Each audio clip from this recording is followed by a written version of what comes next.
This way. Go ahead and talk, Ken. I am talking. I am kidding. Okay. And Richard.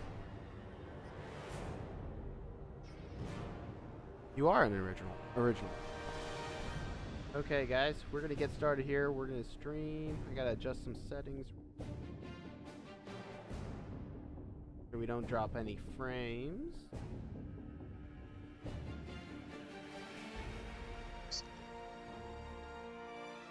You need to hold it closer. Already got it up to my. And you just put that big red thing right on the lips. Mm-hmm. Oh, there's.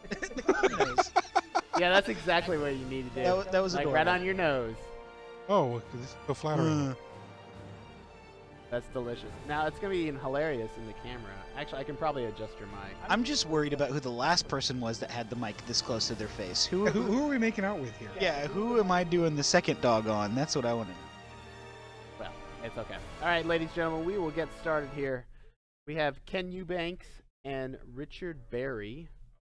Ken is the TO for the Slobberknocker. It is 11:40 at night, and we are super tired. I set up everything. So, Richard, say hi. Hello, everybody. Welcome to Slobberknocker. This is quite a show. So, Ken, are you excited? This is the second Slobberknocker, isn't it? It's the third. It's the second that I've got to run.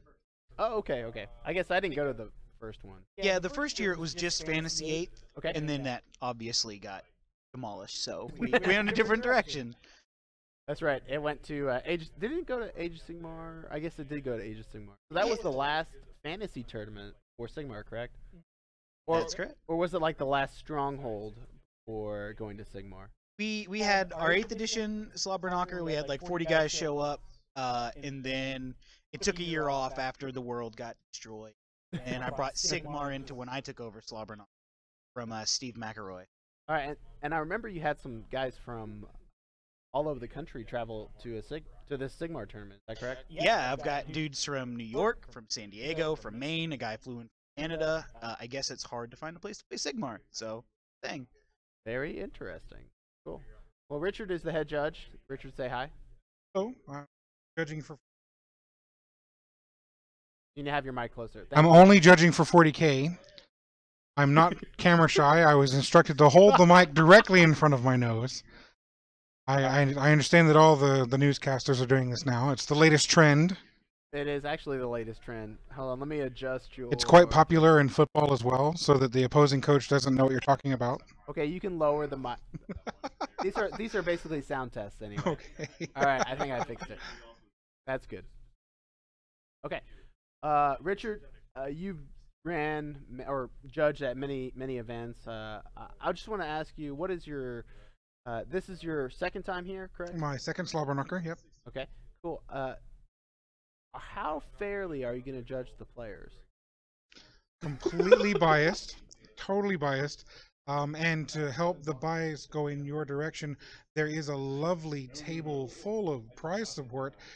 Depending on how sneaky a get you are, you might get a little bit of sway in your direction. Well, what type of sneaky gets prizes do you expect? Or I don't expect any of them because people actually do depend a lot on my non-biased judging, trying to be as fair as possible to make sure that everyone has a good time.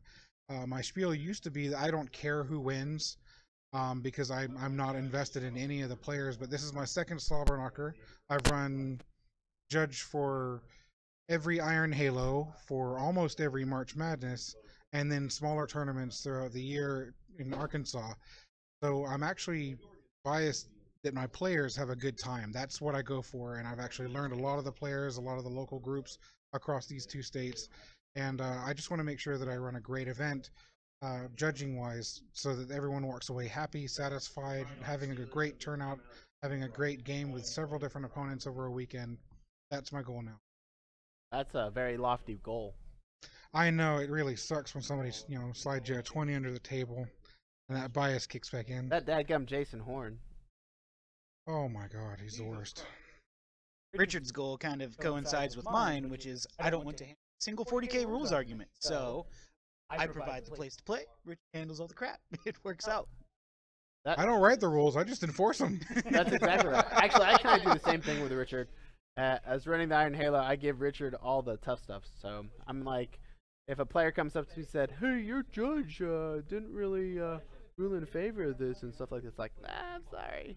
The judge, he makes the rules. Yeah, I don't like getting any more in depth than, yeah, that looks like 8 inches. You're good to go. That's about as far as I'll go on a rules question.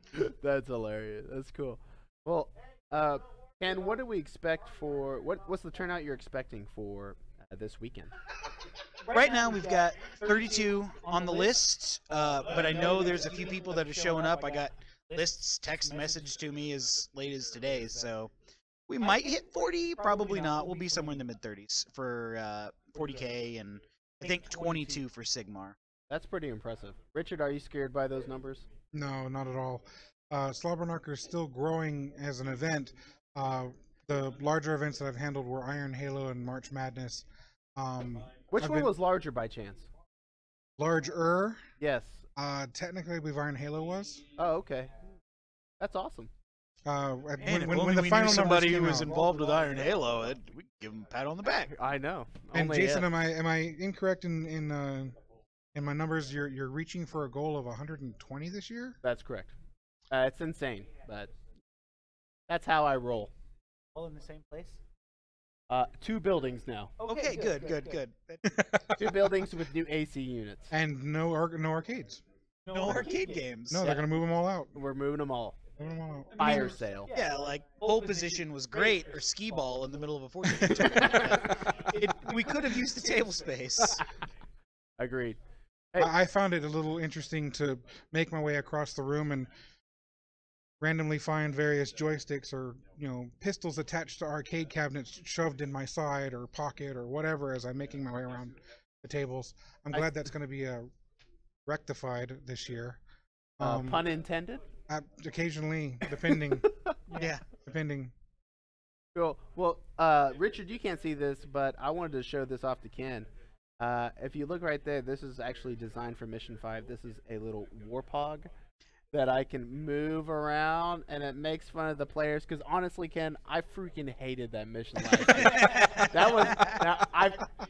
That mission ate my lunch because that stupid warpog went right to my enemy, and I'm like, "What are you doing? Come back here!"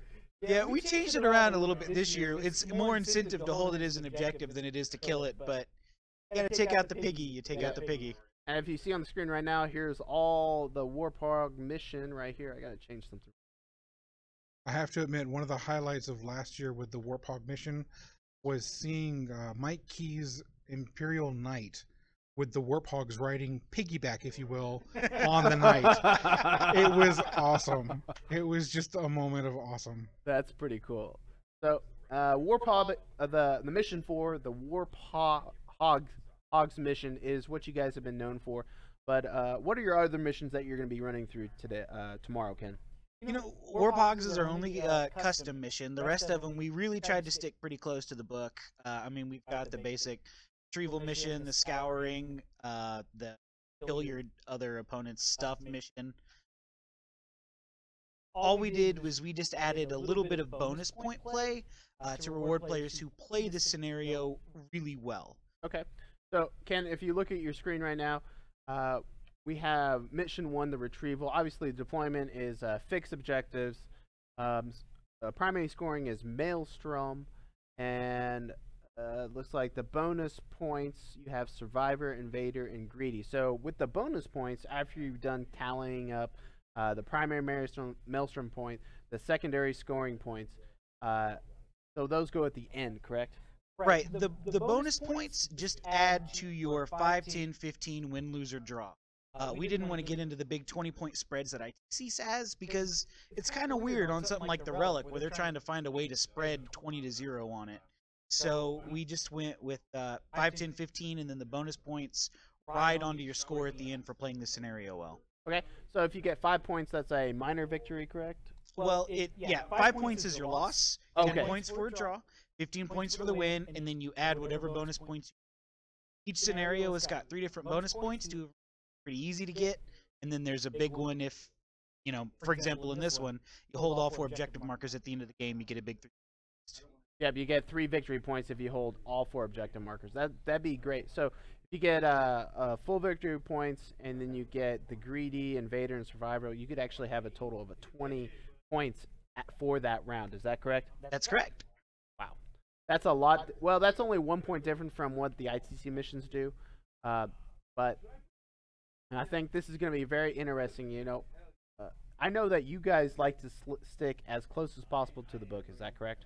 For this tournament, yes, that is the goal. It's a new edition. We don't want to add too much to it, so we're sticking pretty close to the book.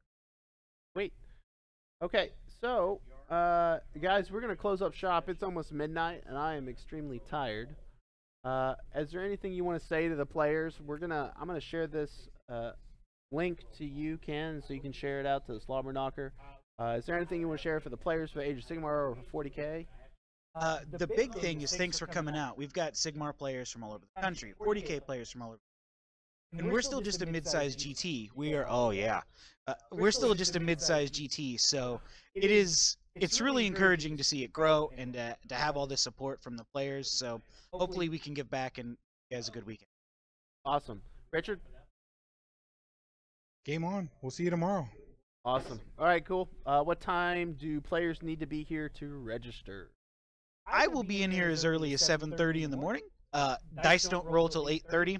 That's to give everybody a lot of time between missions. They've got a full 15 minutes between the end of a round and the start of a next to get their stuff moved and set up. So we had to make it. Okay, cool. And what time does the actual round start? The round starts at 8:30. Are you 8:30 in the morning. Yes. It is a early round, but we are not playing until 7 o'clock at night. So it's give and take, give and take. What time does the third round end? Oh, I would round have 3 to ends at remember my 5:30. schedule. That's not bad. Yeah. If I had a schedule, I guess I could figure that out. Yeah, And, let's see. Last chance for sign in is at 8 a.m. Dice drop at 8:30 with an opening and welcome in between the two. Round 2 starts at noon because there is going to be a lunch time between the first round and second round. And round 3 starts at 3 o'clock, ending around 5:30. That way everyone has a chance to do some free gaming, socializing. They'll get something to eat that they didn't have to scramble for in the middle of the day if they wanted to go out and take advantage of being in a new or different city. And it doesn't keep them here all night and tired for Sunday morning. And tomorrow night we've got the Painting Olympics. That is a mixture of alcohol, painting challenges, blindfolds, finger paints. Should be a good time. The Royal Rumble tournaments went really well tonight. 4-player simultaneous kill team basically. It was a lot of fun. That's awesome. Yeah, Nathan Bates, one of your guys. He took home the little mini trophy and the free ticket next year. So Bates was the winner of the 40K one. That's cool. Awesome. Well, we look forward to seeing you guys out tomorrow. Be here. We'll have more streaming for the entire 40K tournament and catch you here live. And as always, guys, dice safely.